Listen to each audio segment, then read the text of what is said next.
करणार आहे आपण मूग डाळीचे आप्पे. त्यासाठी भिजवलेली मूग डाळ, हिरवी मिरची, कोथिंबीर, कढीपत्ता, कांदा, रवा, दही, मीठ आणि थोडंसं हळद आणि हिंग, जिरं मोहरी फोडणी तडक्यासाठी. चला मग मिक्सरमधून काढून घेऊया.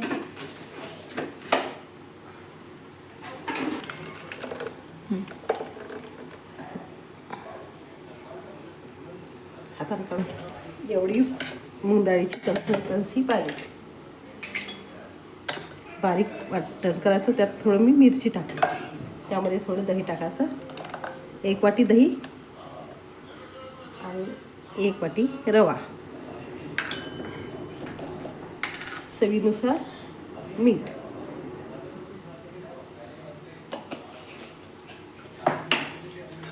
आपण हे मिक्स करून असं ठेवून द्यायचं.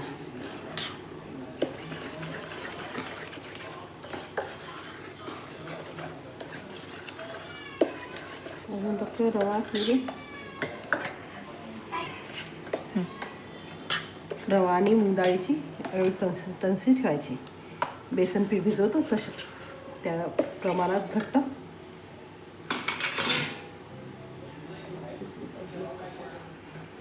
कढई ठेवून त्यामध्ये तडका तयार करून घ्यायचा.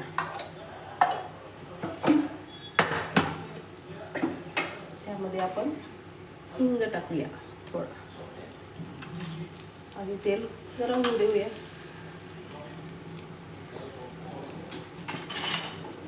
तोवर आपण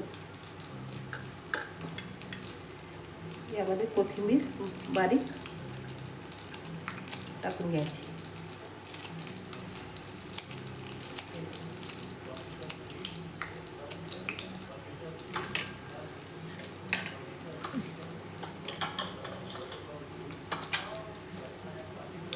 तेल गरम झालं त्यात मोहरी, 1 चम्मच मोहरी, 1 चम्मच जिरं,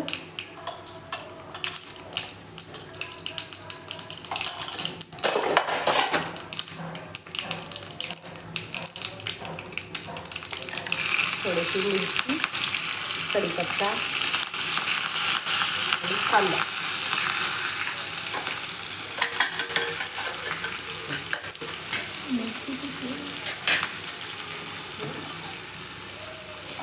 एक कांदा, मिरची 3 ते 4 मिरची आणि हा तडका असा तो द्यायचा. ब्लॅक नाही करायचं एकदम, थोडासा असा मऊ झाल्यानंतर ही फोडणी याच्यामध्ये टाकायची.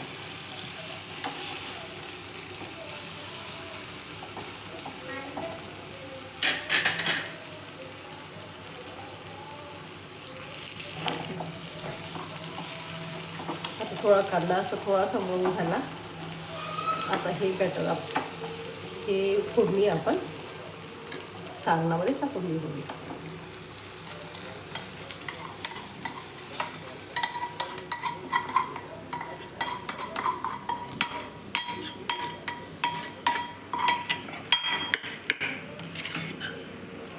छान मिक्स करून घ्यायचं.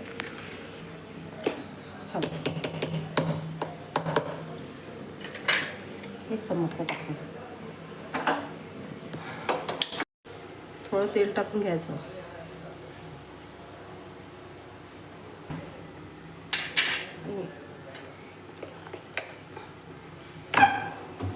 करायच्या 2 मिनिट अगोदर यामध्ये टाकायचा 1 चम्मच खाण्याचा सोडा. त्यावर टाकायचं थोडंसं पाणी. तेल टाकलं तरी चालेल.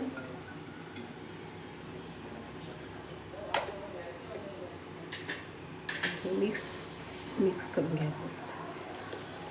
आता थोडंसं फुलतात मग फुलायला लागलं बिलकुल. फुलल्यानंतर लगेच आपे पात्रामध्ये टाकायचं.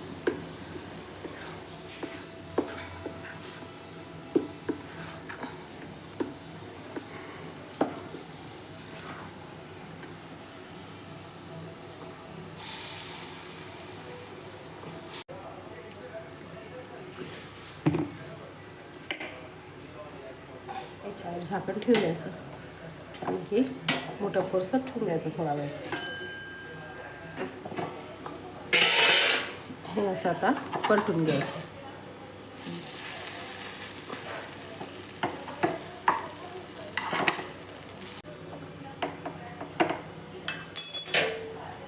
परत थोडा वेळ 1-2 मिनिट मोठ्या कोरसर सुरू करा.